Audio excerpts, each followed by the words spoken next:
di Kentungan. Jadi biasa ada ini latihan tembak-tembakan di dekat markas. Oke, saya lanjutkan dengan materi berikutnya ya, karena ini materi yang ya sudah aplikatif. Ini yang harus kalian pelajari. Kalau yang materi sebelumnya kan kalian ini saja apa namanya lebih kepada uraian deskriptif ya. Kalau materi berikutnya ya kalian harus sedikit berpikir. Nah, saya akan sampaikan materi penyelidikan tapak ya. Sambil ngecek apakah materi air tanah yang disampaikan Pak Andy sudah mengcover semua. Seharusnya sudah. Biasanya 1-2 pertemuan untuk air tanah. Karena Anda juga akan mengambil mata kuliah hidrogeologi, jadi nggak perlu banyak. Baik, untuk materi penyelidikan tapak, yang pertama definisinya. Ya, penyelidikan tapak kalau bahasa Inggrisnya site investigation. Ya, site investigation. Jangan diterjemahkan sebagai penyelidikan lapangan, tapi penyelidikan tapak. Penyelidikan tapak ini bisa meliputi penyelidikan lapangan, penyelidikan dan penyelidikan lab, tambah studi pustaka. Nah, jadi ya kurang pas kalau nanti mungkin ada kalimat dalam slide saya yang ini sebenarnya penyelidikan tapak, tapi saya tuliskan penyelidikan lapangan. Tapi hati-hati, kalau materinya topik materinya adalah penyelidikan lapangan, ya itu bagian dari penyelidikan lapangan. Ya, lebih mengerucut. Tahu ya bedanya? Penyelidikan tapak terdiri dari penyelidikan lapangan, penyelidikan lab, ya uji lab itu termasuk studi pustaka. Nah, apa yang dimaksud dengan penyelidikan tapak? Ya, site investigation, yaitu proses pengumpulan informasi dan evaluasi kondisi geologi teknik suatu lokasi konstruksi atau tapak untuk menilai kelayakan tapak bagi pekerjaan rekayasa yang direncanakan.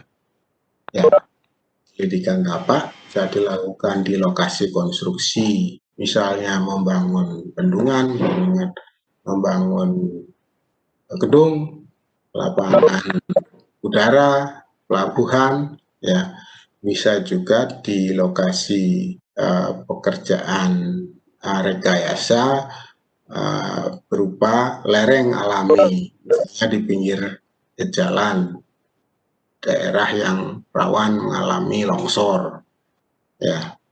Nah, itu juga bagian dari domain penyelidikan tapak dalam definisi ini.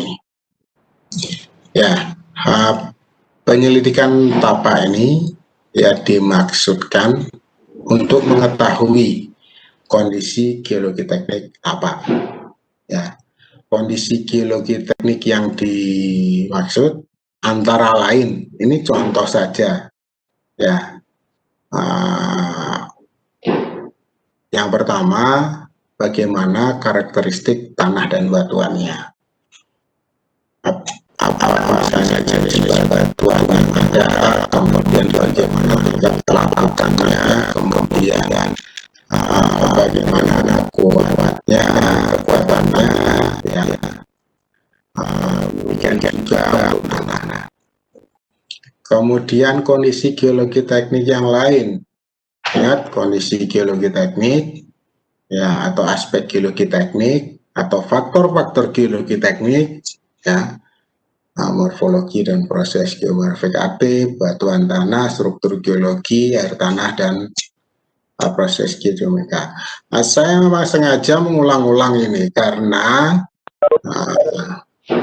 seringkali mahasiswa skripsi itu belum paham geologi teknik, kondisi geologi teknik itu apa, aspek geologi teknik itu apa, faktor geologi teknik itu apa, masih berpikir sifat keteknikan batuan tanah itu saja. Ya, padahal itu bukan. Iya, sebagai bagian dari dasar salah satunya.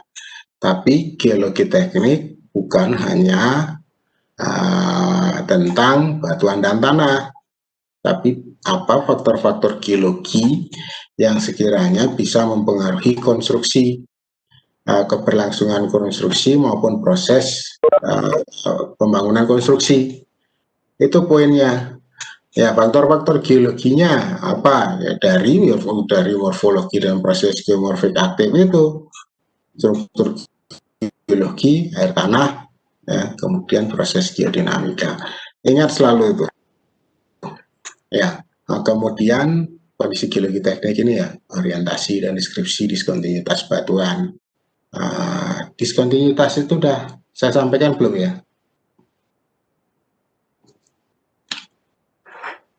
Sudah belum? Belum ya? Ya, ini aja. Saya berikan sedikit tentang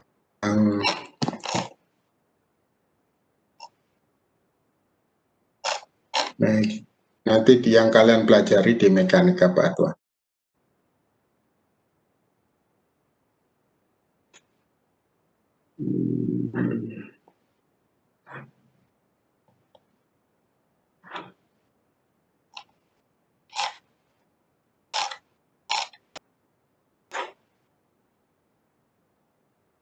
Ini nanti dalam geologi teknik ya, Anda harus paham dulu. Ya, makanya saya usulkan kuliah geologi teknik itu di kurikulum berikutnya 2021 itu berada di belakang mekanika tanah dan batuan dulu, baru geologi teknik, sehingga lebih mudah menggambarkan bagaimana masa batuan mempengaruhi kondisi masa batuan bisa berpengaruh terhadap konstruksi. Di antaranya masa batuannya ada ini, ada diskontinuitas. Ya, ini dulu aja. Ini misalnya ada konstruksi terowongan ya, dibangun pada batuan, ya dibuat dengan menggali batuan. Kemudian juga ada lereng. Ini kelihatan nggak? Belum terlihat. Slide saya kelihatan ya? Ya. Ya, ini ada lereng. Pak. Belum terlihat slide-nya, Pak. Kelihatan toh? Belum, Pak. Belum. Saya ini dulu ya. Saya matikan video saya apa karena video saya melet-melet. Oh, sebentar. Saya tutup dulu. Berarti saya share. Nah, ini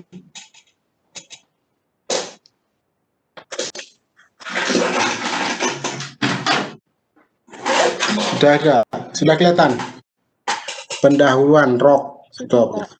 Ya, oke. Saya lanjutkan. Ini ya,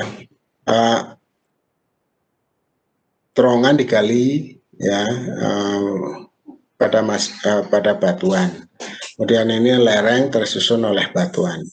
Nah, dalam konteks mekanika batuan ada yang disebut dengan intake rock dan rock mesh. Jadi batuannya bisa berupa intake rock, bisa berupa rock mesh. Rock mesh inilah ini semua ini rock mesh. Nah, rock mesh ya atau massa batuan terdiri dari intake rock yaitu batuan utuh dan diskontinuitas namanya. Ya, batuan utuhnya adalah batuan yang tidak memiliki diskontinuitasnya. Jadi diskontinuitas batuan membagi masa batuan ya jadi batuan-batuan utuh ya. Batuan-batuan itu ini ingat tanpa diskontinuitas. Nah, diskontinuitas ini yang dimaksud dengan diskontinuitas adalah istilah yang digunakan atau terminologi yang digunakan untuk menunjukkan ketidakmenerusan, discontinuity, ketidakmenerusan sifat-sifat batuan. Ya, karena ada satu, bisa saja diskontinuitas itu berupa kekar. Ya, bidang karena ada bidang kekar, karena ada kekar, ya. Ya, sifat batuan tidak menerus. Karena ada perlapisan. Jadi bidang perlapisan bisa jadi adalah bidang diskontinuitas. Contoh lain bidang diskontinuitas, bidang lipatan. Ya, bahkan foliasi pada batuan metamorf juga bisa menjadi bidang diskontinuitas. Gitu ya. Jadi di slide-slide kuliah saya mungkin Anda akan banyak membaca diskontinuitas sehingga Anda agar tahu ya saya sampaikan ini.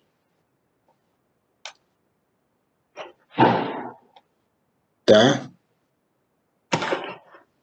Balik lagi saya tutup ini. Ini materi ini. Mekanika batuan. Kemudian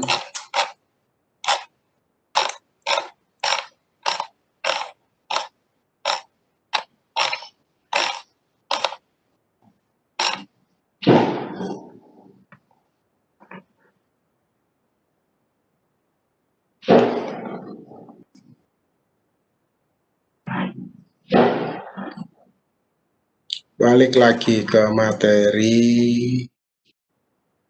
penyelidikan tapak. Nah, jadi salah satu maksud dari penyelidikan tapak adalah mengetahui orientasi dan deskripsi, misalnya ini kekar pada batuan. Ya, deskripsinya berupa lebarnya berapa, terisi oleh material apa, material yang isinya, apakah lempung hasil pelabuhan, apakah kekar terisi oleh larutan hidrotermal, dan sebagainya. Kalau orientasi ini mengukur deep strike-nya secara umum seperti itu. Nah, kemudian maksud yang kedua, mengidentifikasi masalah geologi yang mungkin mempengaruhi desain dan pembangunan konstruksi. Desain ini maksud saya perancangan dan pembangunan konstruksi itu masih dalam bahasa Inggris, tapi saya bahasa Indonesia kan. Jadi mengidentifikasi masalah geologi yang mungkin mempengaruhi perancangan dan pembangunan konstruksi. Nah, masalah geologinya misalnya adanya struktur sesar, ya, adanya lipatan misalnya, kemudian zona rembesan air tanah, ya, bisa memperkirakan melakukan penggalian terowongan, kemudian air tanahnya masuk ke dalam terowongan sehingga proses penggalian terhambat atau tertunda. Kemudian masalah geologi yang lain misalnya tanah problematik, ya, bisa tanah problematik ini bisa berupa tanah lunak, ya, soft soil, ya, yang mudah mengalami amblesan atau settlement, penurunan permukaan tanah karena sifatnya yang enak sehingga mudah terkompresi, tertekan, gitu ya. Kemudian ada juga tanah ekspansif yang bisa mengalami pengembangan, ya, misalnya tanah yang mengandung lempung monorilonit, terutama monomer Na gitu ya, mudah mengalami pengembangan atau swelling, jadi ada expand, mengembang gitu kalau kena air, karena airnya, molekul air terabsorpsi pada permukaan mineral lempung yang sifatnya aktif, jadi bisa menyerap air pada permukaan. Nah, karena molekul-molekul air itu pada dasarnya berkumpul nanti, jadi kontak antara satu mineral lempung dengan mineral lempung yang lain akan renggang. Ya, itulah sebabnya tanah lempungnya akan kelihatan mengembang seperti itu.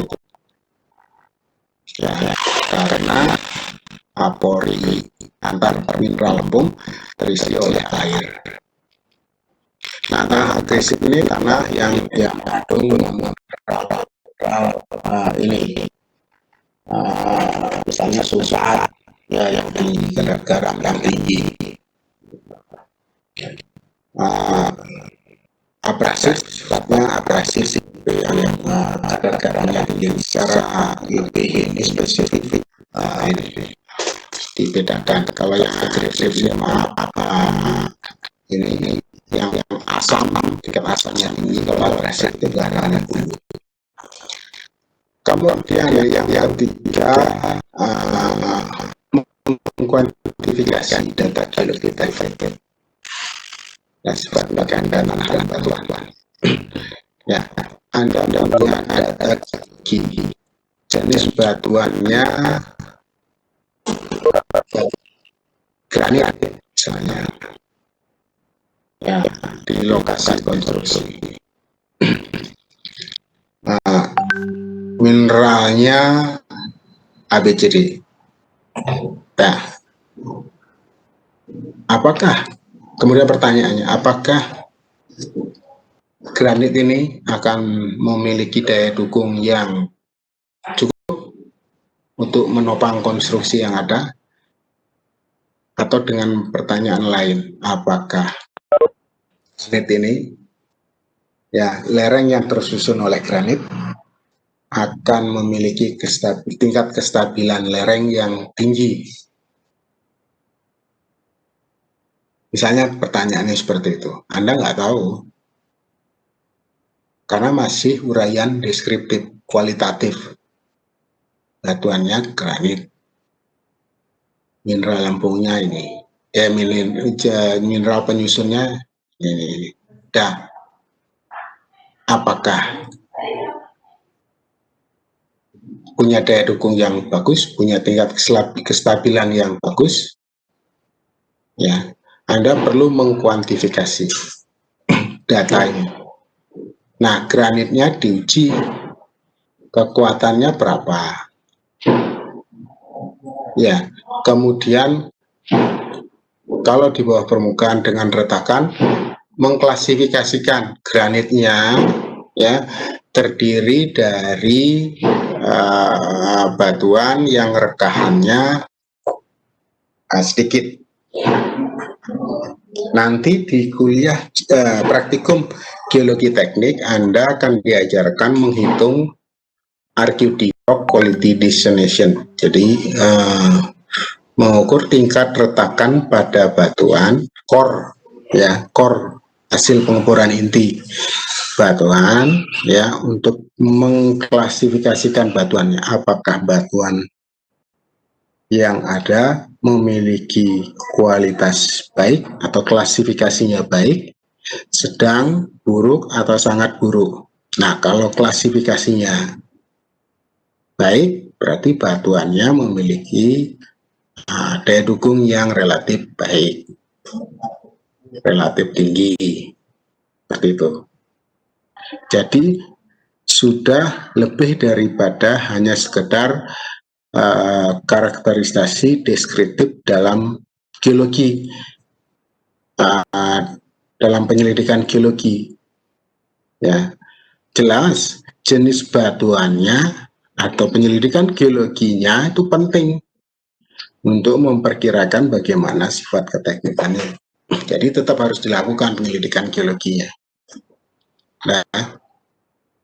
Nah ini bagaimana deformabilitasnya, kecenderungan batuannya untuk mengalami perubahan volume, misalnya perubahan bentuk, perubahan ukuran, itu diukur. Nah itu maksudnya mengkuantifikasi data geologi. Ya, nah ini di contoh ini Anda ini akan diajarkan perhitungan atau pengukuran RQD core batuan. Ya kalau praktikumnya offline, ya Anda bisa mengukur RQD core batuan yang ada di lab GTL. Di sana ada rak-rak yang berisi core hasil pengeboran. Ya, berdasarkan pengukuran RQD, Anda bisa memperkirakan batuan yang ada apakah memiliki daya dukung yang bagus, yang cukup atau tidak terhadap konstruksi yang ada. Nah, klasifikasi massa batuan yang lain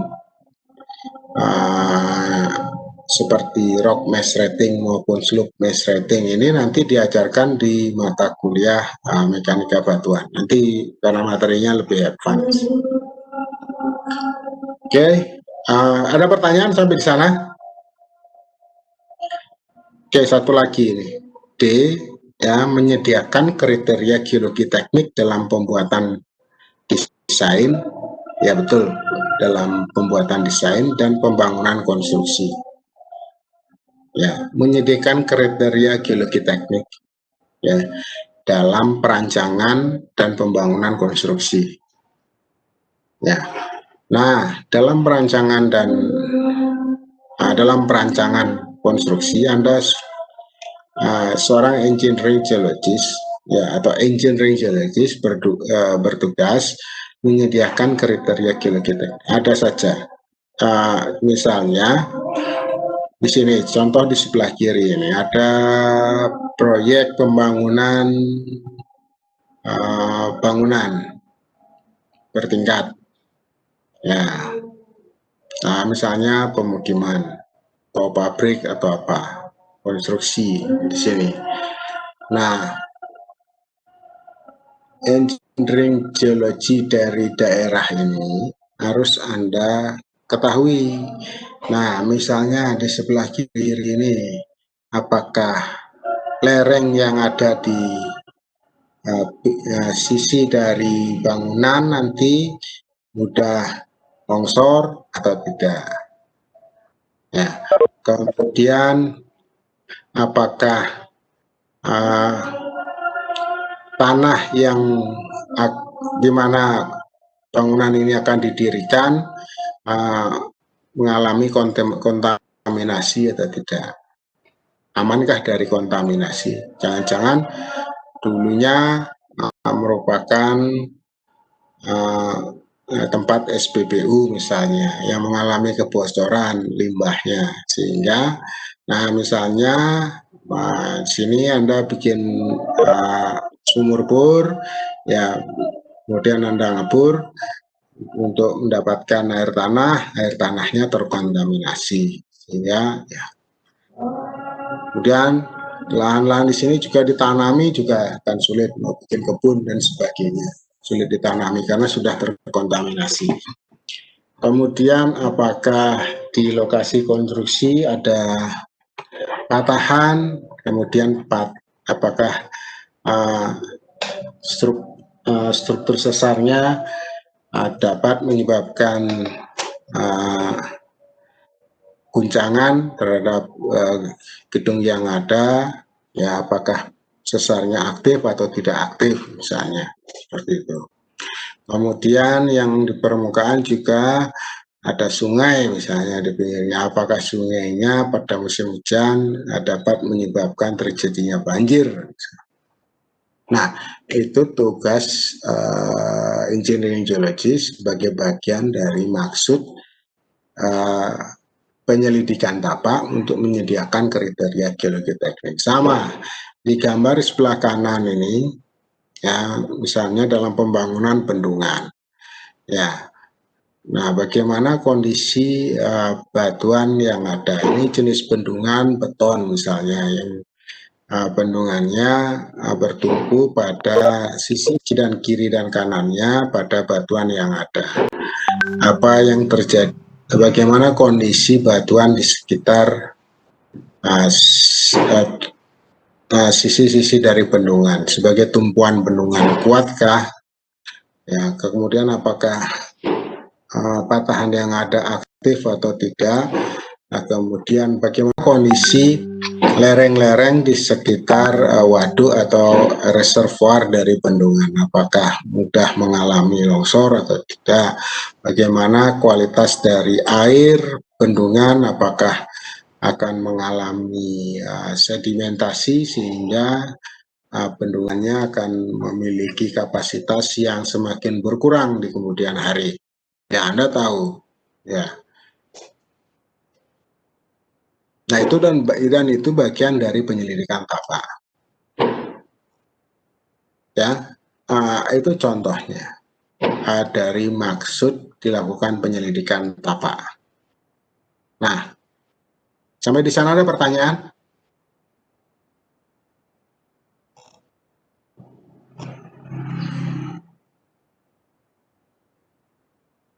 Halo, ada pertanyaan?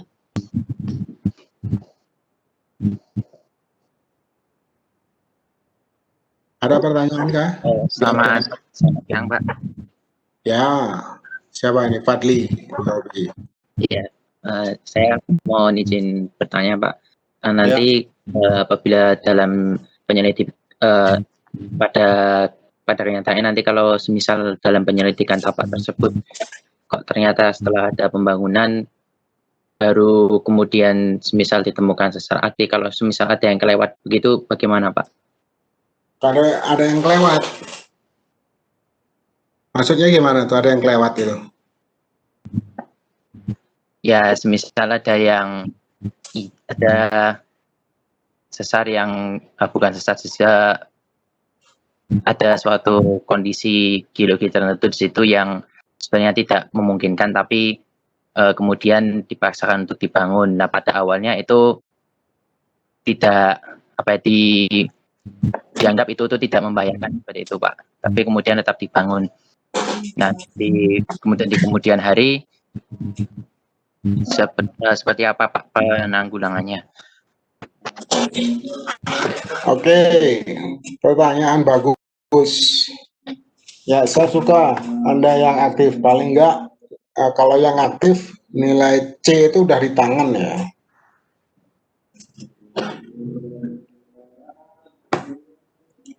Ya, halo. Ya, paling enggak nilainya C itu udah Fadli udah yakin dapat C ya. Saya berikan nilai C. Jadi kalau yang aktif saya ini ya. Baik, saya lanjutkan. Oh, malah hilang. Oke, pertanyaan Anda, kalau ada yang kelewatan gitu ya. Kalau kelewatan ya musibah, no, Fadli. Ya, banyak, sebagai contoh, banyak konstruksi yang dibangun di Indonesia, ya, yang mengabaikan kondisi geologi teknik. Ya, perancangan maupun bangunannya tidak memperhatikan bisa kondisi geologi tekniknya, kondisi geologinya dianggap remeh, ya, bisa juga memang luput dari penyelidikan. Ya, misalnya di awal di hasil investigasi menunjukkan aktif, sesarnya tidak aktif, tapi kemudian aktif. Ya, dengan dasar hasil penyelidikan yang kalau memang dilakukan secara komprehensif, nah itu dianggap kondisi yang di luar hasil penyelidikan. Jadi mungkin saja konstruksinya akan terpengaruh oleh hal tersebut. Makanya di Indonesia karena kondisi tektonik di Indonesia yang relatif kompleks, ya selalu ini faktor misalnya keberadaan sesar jadi poin penting yang jadi ini fokus penelitian, biasanya seperti itu. Ya, konstruksi yang dibangun, ya kalau misalnya Anda punya sebagai owner, Anda tahu ada sesar, sesarnya sesar aktif karena Anda bangun. Nah itu kan nanti kalau ada masalah kan Anda yang rugi. Ya, ya sebisa mungkin jangan dibangun di daerah tersebut. Lihat kondisinya apa, misalnya kalau sesar aktif, itu kan sulit sekali memperkirakan berapa gaya yang bekerja nanti kalau sesarnya aktif. Kalau kondisinya berupa tanah lunak misalnya, masih bisa dilakukan engineering, ada engineering solutionnya, rekayasa. Ya, misalnya dengan memperbaiki sifat keteknikan tanah. Tapi biasanya kalau udah sesar, apalagi sesar aktif, ya sulit sekali, lebih baik dihindari. Kalaupun sesarnya tidak yakin apakah aktif atau tidak, kemudian ada beberapa rekayasa yang bisa dilakukan. Seperti halnya dalam pembangunan bendungan, ada dua tipe bendungan, bendungan beton, bendungan urugan. Urugannya ini bisa urugan tanah batuan. Di daerah dengan kondisi tektonik yang aktif seperti di Indonesia, ya bendungan urugan relatif lebih aman dibandingkan bendungan beton. Selain bendungan urugan relatif lebih murah, ya, atau bendungan beton itu relatif lebih mahal. Ya karena kenapa lebih aman? Ya karena sifatnya yang tidak kaku, ya yang ini memungkinkan adanya getaran sehingga batuan maupun tanah penyusun tubuh bendungan bisa beradaptasi terhadap getaran. Kalaupun terjadi keruntuhan, biasanya keruntuhannya tidak parah. Berbeda hanya kalau bendungannya bendungan beton, ya karena sifatnya rigid, kaku, ya kalau terjadi gempa, ya patah. Nah, patah itu kan fatal. Kalau tubuh bendungan patah itu kan fatal bagi ini kestabilan bendungan. Itu mungkin arah pertanyaan Anda, apakah saya jawab?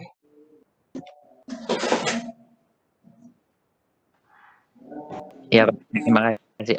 Mohon maaf Pak, tadi agak putus-putus memastikan aja. Jadi kalau konstruksi di Indonesia itu yang paling cocok itu urukan gitu ya Pak? Ya, Berarti Bapak contoh kasus ini bendungan ya, untuk bendungan. Ya, seperti Oh itu. ya. Itu bagian dari rekayasa yang bisa dilakukan terhadap Oh baik. kondisi Ya. tektonik di Indonesia. Itu contohnya. Ya, kemudian contoh yang lain misalnya rumah gitu ya. Rumah dari kayu dianggap lebih lebih aman di daerah gempa ya karena ringan gitu ya dibandingkan rumah dari ini dari konkret beton maksud saya itu ya secara umum ya seperti itu ya. Ada lagi pertanyaan? Baik Pak, terima kasih Pak. Ya kalau tidak ada pertanyaan, tadi kan saya sudah menyampaikan maksud penyelidikan tapak itu apa. Satu, nih. Dua, mengidentifikasi masalah. Tiga, mengkuantifikasi data geologi. Empat, mungkin ada maksud yang lainnya juga. Pertanyaan saya, kan biasa Anda tuh, kalau baca ada maksud dan tujuan ya. Ya, maksud dan tujuan. Kalau maksud keempat ini adalah maksudnya, tujuannya itu apa? Penyelidikan tapak itu. Ada yang tahu? Kalau bisa jawab, saya kasih C+ minimal nilai Anda.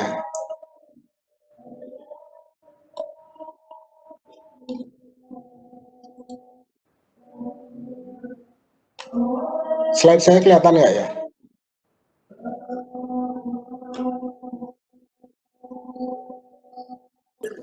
Gelap, Pak. Gelap. Sudah kelihatan, Pak, sekarang, Pak. Ya.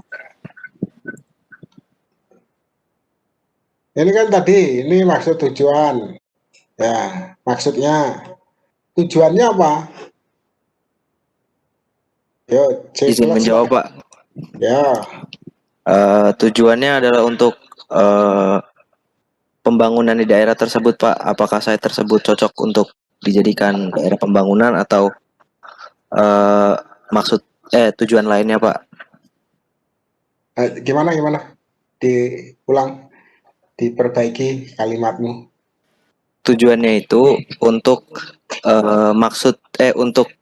untuk membangun sebuah pembangunan di suatu site tersebut, Pak, yang telah diketahui dari maksud penyelidikan tapak tersebut. Saya belum paham maksud saya. Anda belum bisa dapat C+ itu, baru C. Diperbaiki lagi kalimatnya. Ya udah, kira-kira ya udah cocok, tapi perbaiki lagi, maksudnya apa itu? Maksud Anda itu?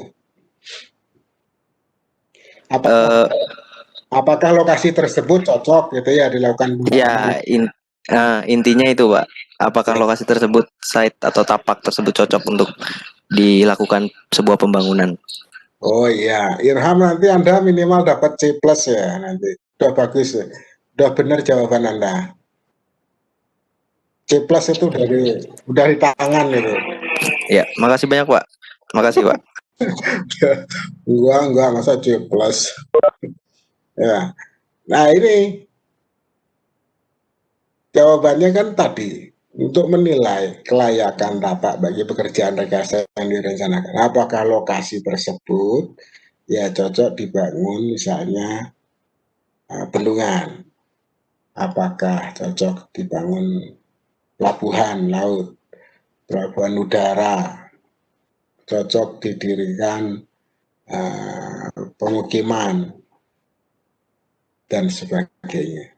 Nah, itu tujuannya, tujuan dari site investigation, untuk menilai kelayakan, layak atau tidak, atau cocok atau tidak bagi konstruksi yang akan dibangun. Gitu ya. Ya, kalau tidak ada pertanyaan, saya kira saya cukupkan sampai di sini kuliah hari ini. Nanti kita lanjutkan minggu depan. Kebetulan saya ada rapat yang harus saya ikuti sore ini, jam 3.